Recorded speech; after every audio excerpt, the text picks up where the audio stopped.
नमस्कार, हमारा राजस्थान बुलेटिन में आपका स्वागत है। मैं आपके साथ हर्ष चौधरी। बुलेटिन की शुरुआत करने से पहले एक नजर बुलेटिन की अहम सुर्खियों पर। राजस्थान में आम आदमी पार्टी का विधानसभा चुनावों के लिए हुआ आगाज। सदस्यता अभियान जल्द होगा शुरू।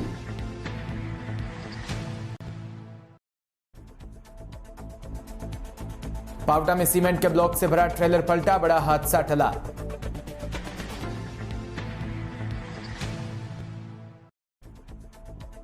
भाजपा प्रदेश अध्यक्ष सतीश पूनिया श्री गंगानगर दौरे पर। पदमपुर ब्लॉक के मांजुवास, नरसिंहपुरा शक्ति केंद्रों पर पहुंचे सतीश पूनिया। और खबरें विस्तार से। आम आदमी पार्टी ने राजस्थान में कांग्रेस और भारतीय जनता पार्टी के मुकाबले तीसरा सक्षम विकल्प देने की तैयारी कर ली है। पार्टी के राज्यसभा सांसद व राष्ट्रीय प्रवक्ता संजय सिंह ने पिंक सिटी प्रेस क्लब में आयोजित संवाददाता सम्मेलन में बताया कि प्रदेश के आगामी विधानसभा चुनावों में आम आदमी पार्टी राजस्थान में ईमानदार और सक्षम सरकार देने के लिए जल्द ही संगठन के पुनर्गठन की प्रक्रिया शुरू करेगी। इस प्रक्रिया के तहत दिल्ली के द्वारका से विधायक विनय मिश्रा को राजस्थान का चुनाव प्रभारी बनाया गया है। अरविंद केजरीवाल की करिश्माई लीडरशिप से पंजाब में पार्टी को जो ऐतिहासिक जीत मिली, उसे राजस्थान में आम आदमी बहुत उत्साहित है और आम आदमी पार्टी की तरफ से विकल्प के तौर पर देख रहा है। हम राजस्थान की इस जरूरत को पूरा करेंगे।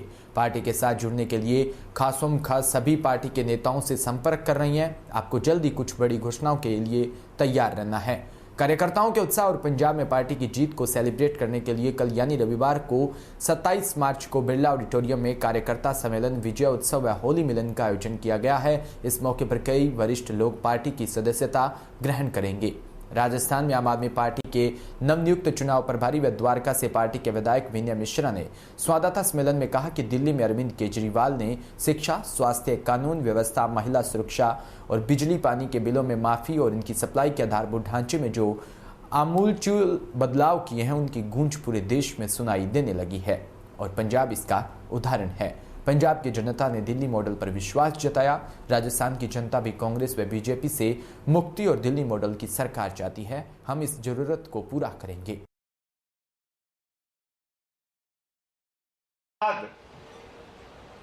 पूरे देश में एक राष्ट्रीय विकल्प के रूप में आम आदमी पार्टी को देखा जा रहा है। आम आदमी पार्टी के दिल्ली मॉडल की स्वीकार्यता आज पूरे देश में बढ़ रही है। पूरे देश के हर हिस्से में लोग चाहते हैं दिल्ली के केजरीवाल का शिक्षा मॉडल हमारे प्रदेश में भी होना चाहिए। ऐसा ही मोहल्ला क्लिनिक का स्वास्थ्य मॉडल हमारे प्रदेश में भी होना चाहिए।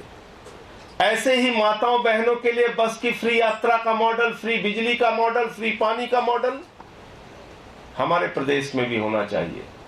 एक ऐसा शिक्षा का मॉडल जिसकी ना सिर्फ हिंदुस्तान में बल्कि दुनिया में चर्चा हो रही है। अमेरिका में राष्ट्रपति ट्रंप की पत्नी जब हिंदुस्तान आती है तो वो कहती है हमें केजरीवाल का स्कूल देखना है। तो इसलिए मैं ये बात कहना चाहता हूं कि आज पंजाब की जीत के बाद जब पूरे देश में आम आदमी पार्टी की स्वीकार्यता बढ़ रही है और राष्ट्रीय विकल्प के रूप में आम आदमी पार्टी को देखा जा रहा है, इन परिस्थितियों में कुछ राज्यों का हमने चयन किया है जहां पर बहुत तेजी के साथ संगठन का विस्तार होगा और उनमें से एक राज्य है राजस्थान। राजस्थान आम आदमी पार्टी में के प्राथमिकताओं में है। राजस्थान आम आदमी पार्टी के लिए एक सुनहरा कल लाने वाला है और यहां की जनता के लिए एक सुनहरा कल लाने वाला है और इसीलिए आम आदमी पार्टी ने फैसला किया है कि हमारे दिल्ली के लोकप्रिय और युवा विधायक, ऊर्जावान विधायक, दिन रात मेहनत करने वाले, जनता के लिए काम करने वाले हमारे साथी छोटे भाई विनय मिश्रा जी को राजस्थान का चुनाव प्रभारी आम आदमी पार्टी ने घोषित किया है और इनके जिम्मे, इनके कंधों पर यह दायित्व दिया है कि एक एक बूथ पर आम आदमी पार्टी के कार्यकर्ता तैयार किए जाएं, एक एक गांव में आम आदमी पार्टी का संदेश पहुंचे, एक एक शहर में केजरीवाल का मॉडल पहुंचे, एक एक शहर में दिल्ली और पंजाब के काम को हम लोग पहुंचाने का काम करें। जयपुर में आज आम आदमी पार्टी के सांसद संजय सिंह ने पिंक सिटी प्रेस क्लब में आगामी चुनावों को लेकर पत्रकारों से चर्चा की और उन्होंने कहा कि 2023 में आम आदमी पार्टी राजस्थान में सरकार बनाएगी। जनता बिजली, पानी, रोजगार ऐसे मुद्दों पे वो वोट करेगी। वहीं पत्रकार ने सवाल किया कि राजस्थान में अशोक गहलोत को जादूगर कहते हैं। इस बात पर चुटकी लेते हुए संजय सिंह ने कहा कि इस बार राजस्थान में जादू नहीं चलेगा, जादूगर का। संजय सिंह यहीं नहीं रुके, उन्होंने आगे भी कहा कि जादू में वैसे भी सब कुछ झूठ ही होता है। हमारे साथ 2013 में करने का पूरा प्रयास भारतीय जनता पार्टी ने किया था। आपको शायद याद भी होगा, जब हमारी 28 सीटें आई थी और 49 दिन की सरकार के बाद जब दोबारा 14 में मोदी जी प्रधानमंत्री बन गए तो बीजेपी ने पूरी ताकत लगा दी थी हमारे विधायकों को तोड़ने की, तो वैसा हुआ नहीं। फिलहाल मैं तो ये कह रहा हूं कि ऐसी परिस्थितियां छोड़िए ही नहीं। जादूगर और काला जादू दिखाने वाले जितने हैं उनको घर में पहुंचाइए, जैसे पंजाब वालों ने पहुंचाया। संजय जी, मैं विशाल। वहीं गुरुग्राम में चल रहे अहिर रेजिमेंट को लेकर आंदोलन के बारे में जब आज आम आदमी पार्टी के सांसद से डीपीके न्यूज के पत्रकार मनोज यादव ने पूछा कि हरियाणा और राजस्थान में आम आदमी पार्टी अपनी सरकार बनाने का दावा तो कर रही है, लेकिन अहिर रेजिमेंट आंदोलन में हरियाणा और राजस्थान के लाखों लोगों ने धरने में भाग लिया, तब इस पर सांसद संजय सिंह ने कहा कि वो भी जल्द ही अहिर रेजिमेंट बनाने की मांग संसद में उठाएंगे। बताने की जरूरत नहीं है, पार्लियामेंट के अंदर तमाम मुद्दे जो जनहित से या अलग अलग समाज से जुड़े रहे हैं वो हमेशा समय समय पर उठाने का मैंने काम किया है और इस मुद्दे पर हमारी हरियाणा की इकाई ने भी अपना समर्थन किया है। पार्लियामेंट में भी ये सवाल उठाने का काम करूंगा। आप जानते हैं विपक्ष के सांसदों को कितना मौका मिलता है, कितना समय मिलता है, तो इसमें हमारा स्टैंड बिल्कुल साफ है। जो पत्रकार बंधु सवाल पूछना चाहते हैं, मोबाइल लेके खुद आ रहा है, एक बार मीडिया का नाम जरूर। देखिए, प्राइवेट मेंबर बिल के आप लोग आज जान लीजिए क्या तरीका होता है। प्राइवेट मेंबर बिल कोई भी एक सदस्य देता है, 30 दिन पहले सदन शुरू होने के पहले देता है और प्राइवेट मेंबर बिल उसका बिल सेक्शन में जांच होता है। जांच होने के बाद वो तय करते हैं ये बिल प्राइवेट मेंबर बिल के तौर पे एक्सेप्ट करने योग्य है या नहीं है। उसके बाद 50 मेंबर्स के प्राइवेट मेंबर बिल लगे होते हैं, लॉटरी निकलती है, आपका प्राइवेट मेंबर बिल आ जाएगा या कल आएगा या 1 साल के बाद आएगा या नहीं आएगा, ये आपको पता नहीं होता। खाली इंट्रोड्यूस कर सकते हैं, उस पर डिस्कशन कब होगी ये बड़े सौभाग्य से। मैं तो खुद कई प्राइवेट मेंबर बिल दे चुका हूं, इंट्रोडक्शन हो जाता है, डिस्कशन होता नहीं।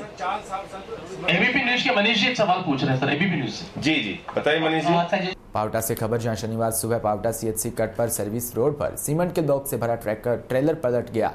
ट्रेलर शनिवार की सुबह करीब 4 बजे रात झज्जर की तरफ से सीमेंट के ब्लॉक लेकर जयपुर की तरफ जा रहा था। वहीं ट्रेलर ड्राइवर आशाराम ने बताया कि अचानक कटकर एक टैंकर के आगे आने से ट्रेलर अनियंत्रित हो गया, डिवाइडर पर तोड़ते हुए सर्विस रोड पर जाकर बीच में पलट गया। ट्रक पलटने से सड़क पर सीमेंट के ब्लॉक बिखर गए। गनीमत रही कि जल्दी सुबह का समय होने के कारण ट्रक के आगे पीछे वाहन अथवा कोई व्यक्ति नहीं था। वहीं सूरतगढ़ में पवन शर्मा को न्याय दिलाने के लिए सूरतगढ़ के राज्यसर तहसील के आगे धरना लगाया, वहीं प्रदर्शन किया और महापंचायत टोल कंपनी में कार्यरत पवन शर्मा शर्मी की मौत के बाद उसके परिजनों को मुआवजा दिलवाने की मांग को लेकर क्षेत्र के कई गांवों के लोगों ने टोल कंपनी के मोकलसर स्थित कैंप के समक्ष धरना प्रदर्शन किया। इस दौरान सूरतगढ़ बीकानेर क्षेत्र के कई राजनीतिक दलों के पदाधिकारी भी धरना स्थल पर पहुंच गए। उन्होंने एमबीएल कंपनी पर वादा खिलाफी का आरोप लगाया। संघर्ष समिति, पुलिस प्रशासन व एमबीएल टोल कंपनी के जीएम के साथ वार्ता की गई। वार्ता में संघर्ष समिति के सदस्यों ने पीड़ित परिवार को 50 लाख रुपए मुआवजा देने की मांग की। इस पर टोल कंपनी के अधिकारियों ने उच्च अधिकारियों से बातचीत करने के लिए 2 घंटे का समय मांगा। दोपहर बाद 4 बजे संघर्ष समिति की कंपनी के जीएम रमेश कुमार से उपखंड अधिकारी कपिल कुमार यादव, पुलिस उप अधीक्षक शिवरतन गोदारा की मौजूदगी में फिर से वार्ता हुई, लेकिन एमबीएल कंपनी के अधिकारियों ने आर्थिक सहायता देने में असमर्थता जाहिर कर दी। वार्ता विफल होने के बाद प्रदर्शनकारी उग्र हो गए और बड़ी संख्या में प्रदर्शनकारी राज्यसर के पास हिंदौर स्थित टोल नाके पर पहुंचे और टोल नाके को बंद करने व हाईवे रोड जाम करने का प्रयास किया, जिससे नेशनल हाईवे पर तनाव की स्थिति उत्पन्न हो गई। टोल पर दोनों तरफ वाहनों की लंबी कतारें लग गई। इसकी सूचना मिलने पर आरएससी के जवानों और पुलिसकर्मियों ने लाठीचार्ज कर प्रदर्शनकारियों को खदेड़ दिया। सिरोही जिले के मंडवारिया ग्राम पंचायत स्थित देलदर में प्रजापति समाज विकास पथ की ओर से 4 दिवसीय छोरो प्रजापति प्रीमियम लीग 2022 का समापन कार्यक्रम हुआ। जिला मीडिया प्रभारी मगन प्रजापत ने बताया कि फाइनल मुकाबला राजस्थान रॉयल घाणेराव व कमांडो सोजत के बीच हुआ। इस समापन समारोह के संघर्षपूर्ण मुकाबले में राजस्थान रॉयल घाणेराव की टीम ने 56 रन से सोजत को करारी शिकस्त दी। वहीं खिताब जीत हासिल की। फाइनल मैच को देखने के लिए दिन भर दर्शकों का मैदान में जमावड़ा लगा रहा। ये मेरा ये दूसरा मैच है, मतलब दूसरा टूर्नामेंट है कि पीपीएल का। और सबसे ज़्यादा मज़ा इस गांव के जो कल्चर है वो इतना मतलब बेटर है, और यहाँ का जो आयोजन करता है लोग है यहाँ के सबसे बेस्ट है, और जो मैच वो सारे अच्छे हुए। क्या चीज़ इस प्रतियोगिता में आपको अच्छी लगी? सबसे ज़्यादा यहाँ का मैनेजमेंट और इन लोगों का कल्चर, ये सबसे अच्छा लोगों का प्रेम। खबर पदमपुर से, जहां भाजपा प्रदेश अध्यक्ष डॉक्टर सतीश पूनिया ने कहा कि पार्टी की मजबूती व समाज की मजबूती के लिए भाजपा कार्यकर्ता प्रधानमंत्री नरेंद्र मोदी के नेतृत्व में तैयार है। आदमी की नीयत ठीक हो तो बहुत सारी चीजों का समाधान हो सकता है। उन्होंने कहा कि कांग्रेस के पास संगठन होता है तो आज कांग्रेस की ऐसी दुर्दशा नहीं होती। आज कश्मीर से लेकर कन्याकुमारी, कामरू से लेकर कच्छ तक कांग्रेस नक्शे से गायब हो गई। प्रदेश अध्यक्ष डॉक्टर सतीश पूनिया ने पन्ना प्रमुख के पटके पहनाकर पन्ना प्रमुख अभियान की शुरुआत की। भिंजबैला मंडल के नरसिंहपुरम आदिवासी के शक्ति केंद्र से इस अभियान की शुरुआत की गई। भाजपा प्रदेश अध्यक्ष के इस कार्यक्रम में बड़ी संख्या में भाजपा कार्यकर्ता मौजूद थे। इससे पहले डॉक्टर सतीश पूनिया का कार्यकर्ताओं द्वारा भव्य स्वागत किया। एक माह के दौरान ही भाजपा प्रदेश अध्यक्ष का यहां जिले का दूसरा दौरा है। डॉक्टर सतीश पूनिया घोड़े पर बैठकर शक्ति केंद्र बूथ पर पहुंचे। इस कार्यक्रम में भाजपा जिला अध्यक्ष आत्माराम तरड़ व पूर्व मंत्री सुरेंद्र पाल सिंह टीटी और रायशनगर विधायक बलवीर लूथरा, अनूपगढ़ विधायक संतोष बावरी व पूर्व विधायक शिमला बावरी भी उपस्थित रहे।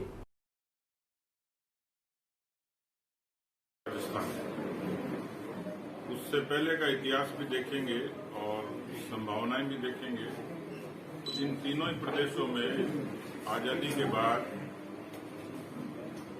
रीजनल लैंग्वेज या कोई भी तीसरी राजनीतिक ताकत इसको कोई तवज्जो नहीं मिली, क्योंकि यहाँ का मिजाज बाइपोलर है, द्विध्रुवी है। कांग्रेस और बीजेपी के बीच ही फैसला होता है। उससे पहले था कांग्रेस और गैर कांग्रेस के बीच में, और अब सीधे सीधे कांग्रेस और बीजेपी के बीच में। ये इनका मिजाज है। देश में 700 से भी ज्यादा पार्टियां हैं, उनको सबको चुनाव लड़ने का, अपनी बात कहने का, जाने का पूरा हक है। लेकिन राजस्थान की जनता ये देश के मुद्दों पर मतदान करती है, और इसलिए राजस्थान में राजनीतिक रूप से जो भी सियासी बातें होंगी, समीकरण होंगे, वो इन दोनों पार्टियों के बीच में ही होंगे। आम आदमी पार्टी ने पंजाब में ऐसे लोगों को लेके आए जो बिल्कुल फ्रेश थे, या जिनसे बार बार रिपीट वंश से जनता उठ चुकी थी। क्या ऐसे राजस्थान में या इस एरिया में देखते हुए? देखिए, अब पुरानी बात तो रही नहीं। राजनीति के भी तौर तरीके बदल गई, परंपराएं बदल गई, पीढ़ी बदल गई। तो ये बात सही है कि राजनीति में लोग बदलाव चाहते हैं। या तो जो लोग कायम है वो परफॉर्मेंस दे, और नहीं तो लोग उनको बदलने के लिए तैयार रहते हैं। लोग राजनीति में नए आए, और राजनीति की भी यदि सेवानिवृत्ति की आयु यदि सारे दल तय कर लें तो नए लोगों को अपेक्षाकृत ज्यादा अवसर मिलेगा, और नई ऊर्जा होती है, नए लोग होते हैं तो ज्यादा जोश से ऊर्जा से काम करते हैं। भारतीय जनता पार्टी ने, अभी आप देखेंगे तो पहले हमारे यहाँ मंडल का अध्यक्ष 60 बरस का होता था, 60 बरस का होता था। जिलाध्यक्ष भी लगभग इसी उम्र का होता था। मुख्यमंत्रियों के बारे में भी ये होता था कि वो 60-65 साल से शुरुआत होती थी। आप देश के नक्शे पे भी देखेंगे तो विप्लव देव से लेके, जयराम ठाकुर जी से लेके, योगी जी से लेके, महेंद्र सिंह, पुष्कर सिंह धामी से लेके, तो संगठन में भी और चुनावी राजनीति में भी अपेक्षाकृत पार्टी नए चेहरों को अवसर देती है और उसका लाभ भी होता है। तो कोई भी दल, कोई भी विचार, कोई भी संगठन यदि नए व्यक्तियों को अवसर देता है तो उसका लाभ होता ही है। सर, पंजाब में सीकर जिले के रिंगस कस्बे के भेरूजी मोड़ स्थित Galaxy classes and defence academy द्वारा एसएससी जीडी में 20 से अधिक विद्यार्थियों का सिलेक्शन देकर एक नया कीर्तिमान स्थापित किया है, जिसको लेकर शनिवार को संस्थान पर खुशियां मनाई गई। संस्थान के डायरेक्टर सुनील कुमावत ने बताया कि शुक्रवार देर रात जारी किए गए एसएससी जीडी के परिणाम में संस्थान के 20 से अधिक विद्यार्थियों का चयन हुआ, जिसको लेकर शनिवार को संस्थान पर डीजे की धुन पर थिरकते हुए विद्यार्थियों द्वारा खुशियां मनाई गई। जालौर के तवाब से खबर, जहां आदर्श गांव तवाब में एक बड़ा लघु रुद्र महायज्ञ का शुभारंभ किया, जिसमें गांव की शांति के लिए किया गया। ग्रामीणजन ने बताया कि इस लघु रुद्र महायज्ञ में समस्त ग्रामवासियों के सुख व शांति के लिए आयोजन किया। इस लघु रुद्र युग महायज्ञ में भोजन प्रसादी रखी, जिसमें समस्त गांव के भोजन प्रसादी का भी आयोजन किया गया। झालावाड़ के भवानी मंडी से खबर, जहां सकल दिगंबर जैन समाज ने धूमधाम से आदिनाथ भगवान का जन कल्याणक महोत्सव मनाया। समाज सचिव विजय जैन ने बताया कि जैन धर्म के प्रथम तीर्थकार भगवान श्री 1008 ऋषभ देव भगवान के जन्म कल्याणक के अवसर पर नगर में सभी समाजजनों द्वारा भव्य शोभा यात्रा निकाली। शोभा यात्रा में युवक युवतियां, महिलाएं, पुरुष सभी नाचते श्री जी की भक्ति करते हुए चले। सिरोही में राजकीय बालिका उच्च माध्यमिक विद्यालय सिरोही में वार्षिक उत्सव व प्रतिभा पुरस्कार समारोह धूमधाम से संपन्न हुआ। कार्यक्रम में मुख्य अतिथि नगर परिषद सिरोही के सभापति रहे। साथ ही इस अवसर पर कई अतिथियों ने शिरकत करते हुए कार्यक्रम की शोभा बढ़ाई। कार्यक्रम का शुभारंभ अतिथियों के साम्य स्वागत के साथ हुआ। वहीं अतिथियों ने मां सरस्वती की तस्वीर पर माल्यार्पण कर दीप प्रज्वलित किया। बारा के किलवाड़ा से खबर, जहां क्षेत्र में अवैध खनन ने बिगाड़ी जंगल की तस्वीर, वहीं लाखों रुपए की लागत से निर्मित वन विभाग की 4 दीवारियों को भी गायब कर दिया। करोड़ों की बेशकीमती भूमि व सागवान समेत अन्य पेड़ों को भारी नुकसान पहुंचाया जा रहा है। जब कुछ जानते हुए भी केलवाड़ा वन क्षेत्र के वन अधिकारी अनजान बने बैठे हैं। वहीं जेसीबी, पॉकलैंड व 3 दर्जन से अधिक ट्रैक्टर ट्रॉली उसे अवैध खनन को अंजाम दिया जा रहा है। इसी के साथ बुलेटिन में इतना ही। नमस्कार।